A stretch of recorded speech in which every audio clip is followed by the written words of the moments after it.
പൊടി വെച്ചിട്ട് എൻ്റെ റൂമിൻ്റെ മുകളിൽ ഇരിക്കുന്നു. അപ്പോൾ അത് എടുക്കാനായിട്ട് ഞാൻ ഒരിക്കൽ ശ്രമിച്ചെങ്കിലും ഈ പൊടി കാരണം അത് ഒരു കൈവിട്ട് പൊടിപ്പോവുക ചെയ്ത്. കാരണം പൊടി പിടിക്കാൻ സ്വഭാവം വരും, നമ്മുടെ ലങ്സിനെ ബാധിക്കും. അപ്പോൾ അതെല്ലാം അവതരിച്ചുകൊണ്ടാണ് ഈ വിശിഷ്ട വ്യക്തി സലീം കുമാർ എനിക്ക് ഇത് തന്നത്.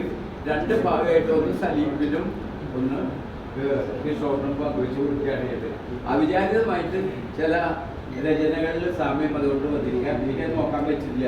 ഇവിടെ പ്രൂഫിലും ചില തെറ്റുകളുണ്ടായിട്ട് ഞാൻ കൂടുതൽ ദീർഘിച്ച് സംസാരിക്കുന്നില്ല. ഇതിൽ ഈ പുസ്തകത്തിലെ ശരിയായിട്ട് വിലയിരുത്തി സംസാരിച്ച ശ്രീമതി ഇന്ദിര ഇതിലെ ദാർശനിക മൂല്യങ്ങളെ കുറിച്ച് പറയുണ്ടായിരുന്നു. നമ്മൾ വെറുതെ പൊട്ടിച്ചിരിക്കാൻ വേണ്ടി തമാശകൾ പറയുന്നതിൽ അർത്ഥമില്ല. അതിൽ ഒരു സാമൂഹ്യ വിമർശനം ഉണ്ടെങ്കിൽ അത് ചിന്തിപ്പിക്കാനും സമൂഹത്തിനും നന്മ ഉണ്ടാകുന്നു എന്നുള്ള ഘട്ടത്തിലാണ് ശ്രീമതി ഇന്ദിരയുടെ പ്രസംഗത്തിൽ നിന്ന് എനിക്ക് മനസ്സിലാക്കാൻ കഴിഞ്ഞിട്ടുള്ളത്. ശ്രദ്ധേയമായ വാക്കുകൾക്ക് വളരെ നന്ദിയുണ്ട്. പിന്നെ അടുത്തതായിട്ട് ശ്രീമതി രമാപിഷാരടിയും എൻ്റെ പുസ്തകത്തെ കുറിച്ച് പറഞ്ഞല്ലോ. അതായത് നമ്മൾ സംസാരിക്കുമ്പോൾ പലപ്പോഴും ഫലിതം കലർത്തി സംസാരിക്കുന്നു. പക്ഷെ അത് ഒരു സമൂഹത്തിൽ മാറ്റം വരുത്താൻ കഴിവുള്ളതാണെങ്കിൽ അത് വളരെ ശക്തമായിട്ടുള്ള ഒരു ഫലിതമായിരിക്കും. ഇപ്പം കുഞ്ഞിത്തമ്മേനെ പറയുകയാണെങ്കിൽ അദ്ദേഹം ചിരിപ്പിക്കുകയും ചെയ്യും, സാമൂഹ്യ പ്രതിബദ്ധതയോട് പറഞ്ഞത്. ഒരെണ്ണം അദ്ദേഹത്തിൻ്റെ ഇവിടെ കിഷോർ പറയുന്നതല്ല ശക്തി കുഞ്ഞിത്തമ്മേനെ കുറിച്ച്, അതിൽ അദ്ദേഹത്തിൻ്റെ 2 വരി പറയുന്നുണ്ട്. നമ്മൾ കേട്ടാൽ ചിരിക്കും. കൊള്ളത്തടിയന എന്തിനു കൊള്ളാം, തെക്കേ പൂരയുടെ ഊടിന് കൊള്ളാം. ഇങ്ങനെയാണ് അദ്ദേഹത്തിൻ്റെ വരികൾ. ഒരു കൂടി അതുപോലെ തന്നെ ഇത് നമ്മുടെ ബർണാഡ് ഞങ്ങളിലൂടെ പറയുന്നുണ്ടായിരുന്നു. പിന്നെ വിൻസൻ ചർച്ചിലും ഇതുപോലെ വളരെ രസീകനായിട്ടുള്ളൊരു വ്യക്തിയായിരുന്നു.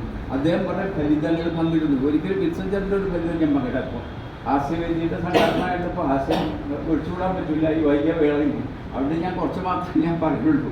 പിന്നെ ഒരു ഹാസ്യത്തിന് വേണ്ടിയിട്ടൊരു വേദി വേണമെങ്കിൽ ചിരിക്കാൻ സന്നദ്ധതയുള്ള ആൾക്കാരുണ്ടെങ്കിൽ നമുക്ക് ഹാസ്യം മാത്രമായിട്ട് നമുക്ക് കൂടാനായിട്ടൊരു വേദി ആരെങ്കിലും സ്പോൺസർ ചെയ്യുകയാണെങ്കിൽ വരാൻ തയ്യാറാണ്. എല്ലാവരും പങ്കെടുക്കണം. ഹാസ്യം അവതരിപ്പിക്കുകയാണ് ഓരോ ഹാസ്യം, അതായത് സത്യമായിട്ടുള്ള. അതിപ്പോൾ അക്ഷശ്ലോകത്തെക്കുറിച്ച് പറയുന്നുണ്ടായിരുന്നില്ല. അക്ഷശ്ലോക സദസ്സിലും സഭ്യതയുള്ളതും സഭ്യത ഇല്ലാത്തതുമായിട്ടുള്ള കീർത്തന ശ്ലോകങ്ങളുണ്ട്. അത് സദസ്സ് നോക്കി നമ്മൾ മാറ്റുകയാണ് ചെയ്യുന്നത്. അത് ഒരിക്കലും ഞാൻ പങ്കിട്ടുണ്ടോയെന്ന് എനിക്കൊരു സംശയമുണ്ട്. ഒരിക്കൽ അക്ഷശ്ലോകത്തിൻ്റെ ഒരു ശ്ലോകം, നമുക്ക് വേണ്ട ഇരുനാരി യോഗം അടുത്തു ഞാൻ പണ്ടൊരു നാരി മൂലം ഉടുത്ത പൂജയിലെ അഴിച്ചു കണ്ടാൽ കിഴക്കൊരാദിത്യൻ ഉദിച്ച പോലെ ഇതാക്കി ഞാൻ അറിയും. അവിടെ അല്ലെങ്കിൽ അത് അസഭ്യമായി പോകും. അപ്പോൾ അവിടെ ഞാൻ ആ മാറ്റം വരുത്തിയുണ്ട്. കിഴക്കൊരാദിത്യൻ ഉദിച്ച പോലെ ഇതാക്കിയുണ്ട് അവിടെ അസഭ്യമില്ല. അപ്പോൾ അങ്ങനെ ഫലിതം പറയുന്നതിലും നമുക്ക് അത് സദസ്സ് നോക്കിയിട്ട് അവതരിപ്പിക്കാൻ കഴിയണം. അതിൽ എന്താ പറയുക, ഗാർബേജ് ജോക്ക് ഉണ്ട്, ഇൻ്റലക്ച്വൽ ജോക്സ് ഉണ്ട്. ഇതെല്ലാം നമ്മൾ മനസ്സിലാക്കിക്കൊണ്ട് അവതരിപ്പിക്കുന്ന നല്ല സദസ്സ് ഉണ്ടെങ്കിൽ നമുക്ക് ആശയം laughter is the best medicine. അത് സംശയമില്ല. ഒരു എത്ര പിരിമുറുക്കുള്ള സന്ദർഭത്തിലും നമ്മൾ അല്പം ഹാസ്യം പങ്കിടുകയാണെങ്കിൽ അതിൻ്റെ പിരിമുറുക്കം പോയിട്ട് നമ്മൾ വീട്ടിൽ ഫ്രഷ്. അതുകൊണ്ടാണ് laughter is the best medicine എന്ന് പറയുന്നത്. പക്ഷേ ഇന്ന് വളരെ ദുഃഖകരമായിട്ടുള്ള ഒരു കാലഘട്ടത്തിലൂടെയാണ് നമ്മൾ കടന്നു പോകുന്നത്. ഒന്ന് ഇക്കലിയാക്കിയാൽ പോലും ചിരിക്കാൻ മനുഷ്യർക്ക് ഇതില്ല. ചിരിച്ചാൽ അവർ ഗൗരവം നഷ്ടപ്പെടും, പിന്നെ അവരുടെ മാന്യത പോകും, അവരുടെ ആ സ്റ്റാറ്റസ് പോകും എന്നുള്ള ഒരു അന്ധവിശ്വാസം അല്ലെങ്കിൽ ഒരു ദുഷ്പ്രവണത ഇതാണ് ഉള്ളത്. നമ്മുടെ ഹിറ്റ്ലർ എന്ന് പറഞ്ഞ മഹാനില്ല, ആത്മഹത്യ ചെയ്ത് പോയില്ലേ, ആ മനുഷ്യൻ ഒരിക്കലും ചിരിച്ചെടുക്കില്ല. ഒടുക്കലും ആത്മഹത്യ ചെയ്ത് മരിക്കേണ്ടി വന്നു അദ്ദേഹത്തിന് അല്ലേ.